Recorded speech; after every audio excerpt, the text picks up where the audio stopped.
Welcome to sociology classes. मैं हूं आपका दोस्त शिबू। आज हमारा डिस्कशन का टॉपिक है सस्टेनेबल डेवलपमेंट। आज के इस क्लास में हम सस्टेनेबल डेवलपमेंट के लेकर कौन से वो टॉपिक है जो डिस्कस करने वाले हैं, पहले वो जान लेते हैं। हम देखेंगे कि सस्टेनेबल डेवलपमेंट किस तरीके से डेवलप हुआ है, इसका हिस्ट्री क्या है, फिर सस्टेनेबल डेवलपमेंट हमारे वर्ल्ड के लिए क्यों इतना ज़रूरी है ये भी हम जानेंगे। फिर देखेंगे 3 pillars of sustainable development, principles of sustainable development.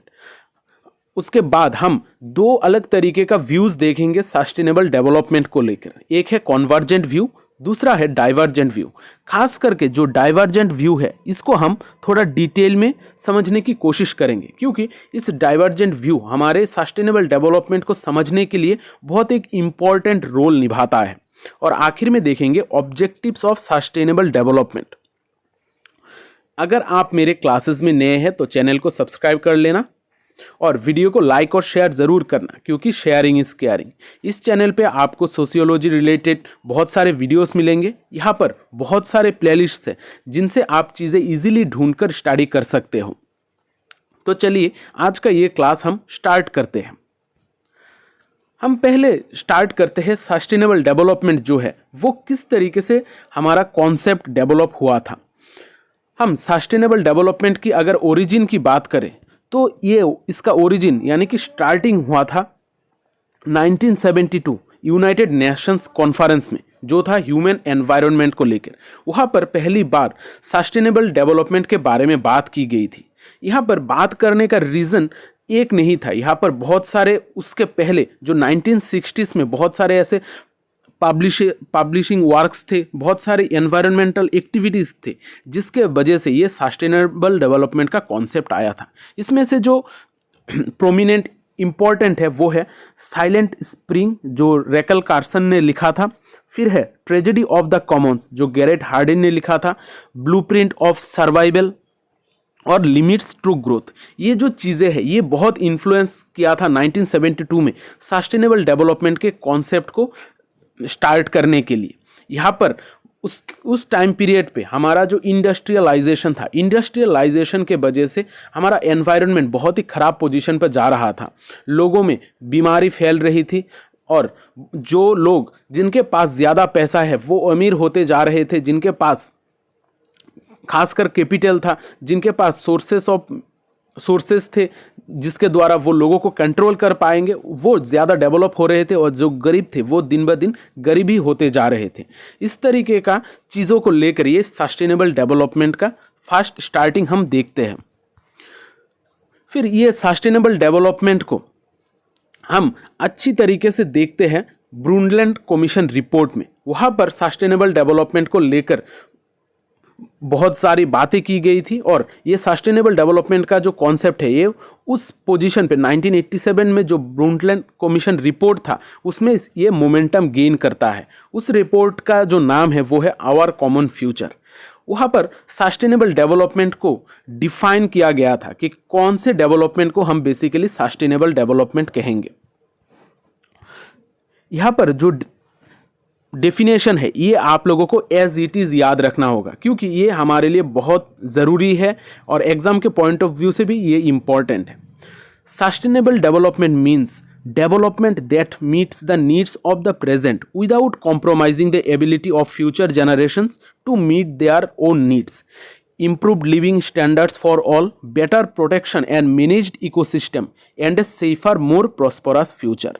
यहाँ पर डेवलपमेंट ऐसा होना चाहिए जहाँ पर जो हमारा प्रेजेंट जनरेशन है उनके नीड्स के साथ कॉम्प्रोमाइज़ ना किया जाए और साथ साथ जो भी लोग हमारे फ्यूचर में आने वाले हैं यानी कि जो भी हमारा फ्यूचर जनरेशन है उनके लिए भी चीज़ें छोड़ दिया जाए, यानी कि वो भी अपना जो भी चीज़ें हैं, जो भी ज़रूरत है वो फुलफ़िल कर सके। इस तरीके से हमें डेवलपमेंट करना है, यानी कि हमें एनवायरनमेंट को ख़त्म नहीं करना है ताकि वो लोग अच्छी तरीके से एक लाइफ बिता सके। यहाँ पर डेवलपमेंट में हमारा लिविंग स्टैंडर्ड को अच्छी करने की भी बात की जाती है।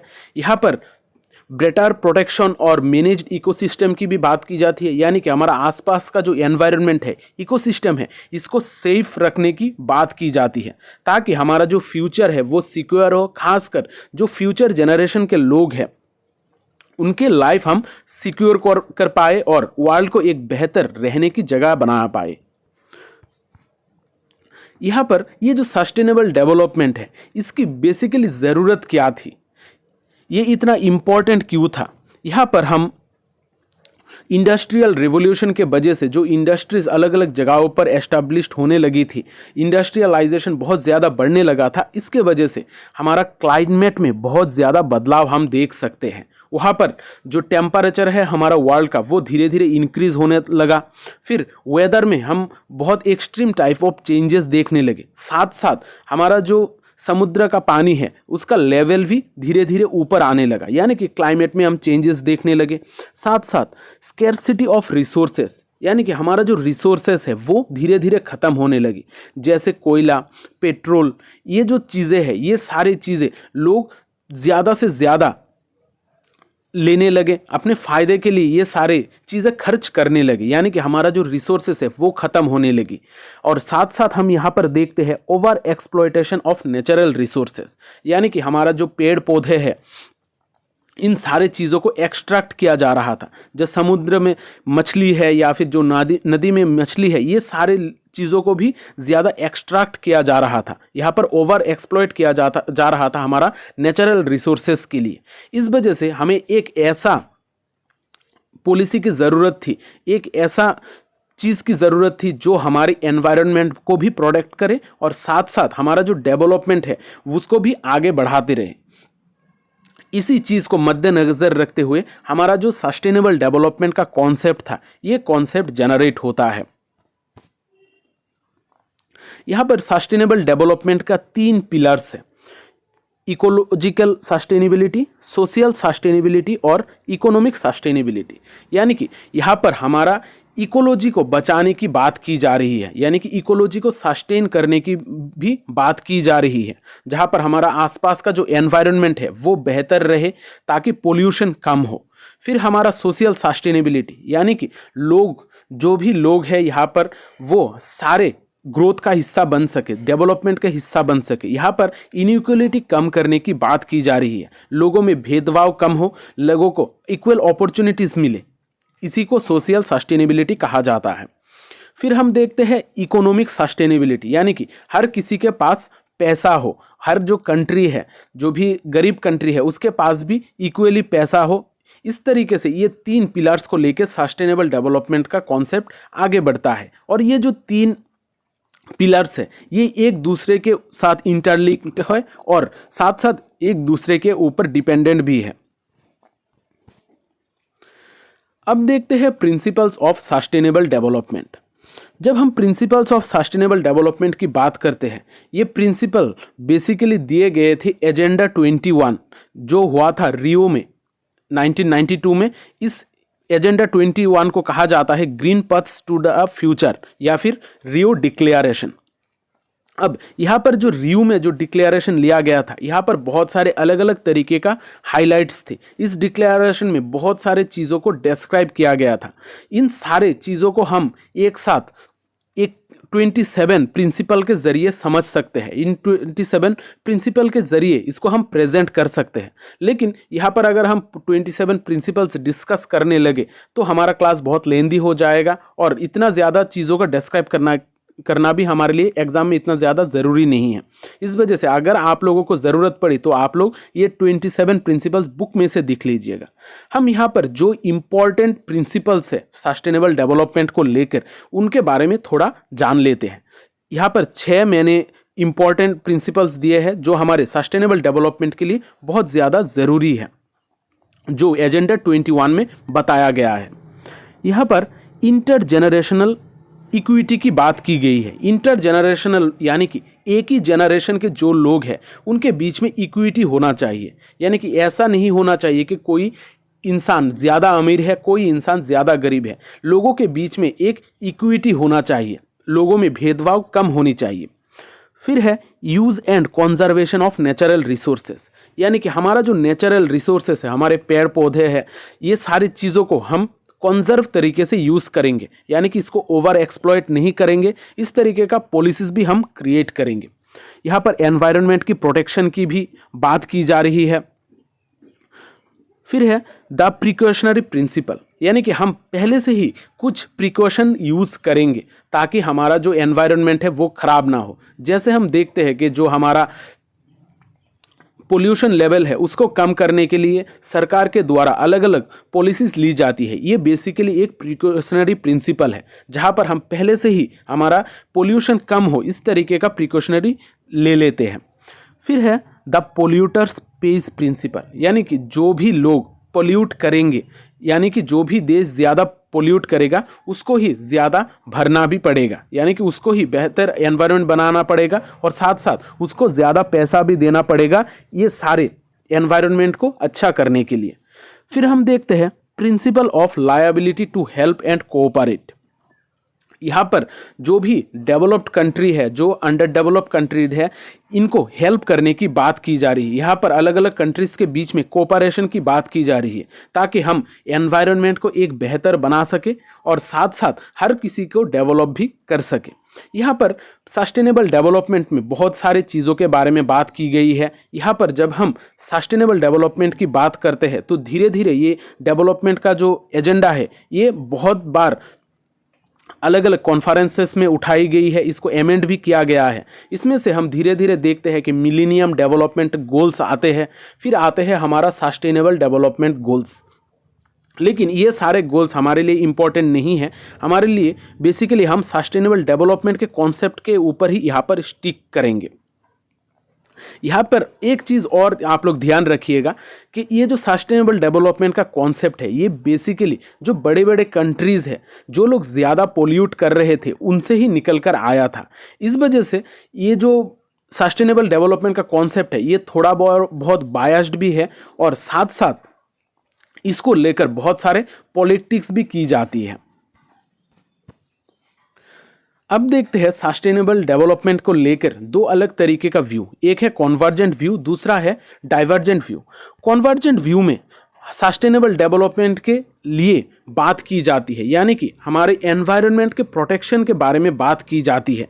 यहाँ पर बहुत सारे अलग अलग लोगों ने एनवायरनमेंट की प्रोटेक्शन की बात की है कि एनवायरनमेंट को हमें किस तरीके से बचाना चाहिए। इसमें से गांधी जी ने बहुत एक बेहतर बात कही थी। वो वेस्टर्न मॉडल ऑफ टेक्नोलॉजी के खिलाफ थे, यानी कि वो बेसिकली मशीन्स के खिलाफ थे। उनका जो डेवलपमेंट था वो चाहते थे कि गांव को डेवलप किया जाए, विलेज को एक रिपब्लिक की तरह क्रिएट किया जाए और हर किसी को डेवलप किया जाए। यहाँ पर गांधी जी कहते हैं ये जो टेक्नोलॉजी के द्वारा वेस्ट में डेवलपमेंट किया जा रहा है ये इमोरल है। यहाँ पर लोगों के ऊपर और नेचर के ऊपर वायोलेंस किया जाता है, यानी कि कुछ लोगों के नीड्स को सेटिस्फाई करने के लिए लोगों के ऊपर वायोलेंस किया जाता है और नेचर के ऊपर भी वायोलेंस किया जाता है। फिर यहाँ पर क्लब ऑफ रोम है जो इसी चीज़ को बताती है कि यहाँ पर हमारा जो ग्रोथ है, हम जिस तरीके से ग्रोथ कर रहे हैं हमारे इंडस्ट्रीज़ की, ये सारे ग्रोथ के भी कुछ लिमिटेशंस है, क्योंकि अगर हम इनके ऊपर लिमिट इम्पोज ना करें तो ये हमारे एनवायरनमेंट को पूरा ख़त्म कर देगा। अब देखते हैं the divergent view. Sustainable development को लेकर ये डाइवर्जेंट व्यू बहुत एक इम्पॉर्टेंट व्यू पॉइंट है, खासकर हमारे एग्ज़ाम के लिए। यहाँ पर जब ये सस्टेनेबल डेवलपमेंट को लेकर बात की जा रही थी तो इसमें लगभग 160 कंट्रीज से ज़्यादा कंट्रीज़ यहाँ पर पार्टिसिपेट किए थे और इन सारे कंट्रीज़ ने मिलकर लगभग 480 एजेंडास को दिया था, यानी कि किस तरीके का हम सस्टेनेबल डेवलपमेंट करेंगे इसको लेकर 480 एजेंडास दिए गए थे। इसके साथ साथ हर कंट्री से एक नॉन गवर्नमेंटल ऑर्गेनाइजेशन NGOs वहाँ पर गई थी, उन्होंने भी कुछ प्रपोजल्स रखे थे। वो NGOs ने भी 160 प्रपोजल्स रखी थी। इस वजह से हम देख सकते हैं कि यहाँ पर सस्टेनेबल डेवलपमेंट को लेकर अलग अलग तरीके का व्यू पॉइंट हम देख सकते हैं। इन अलग व्यू पॉइंट्स के वजह से UN को यानी कि यूएनडीपी को बहुत एक प्रॉब्लम में पड़ना पड़ा था कि हम कौन सी चीज़ों को सस्टेनेबल डेवलपमेंट के अंडर रखें। लेकिन ये सारे प्रॉब्लम्स एक साइड थे और दूसरे साइड में और एक बड़ा प्रॉब्लम क्रिएट हो गया था। वो था दो अलग तरीके का पर्सपेक्टिव।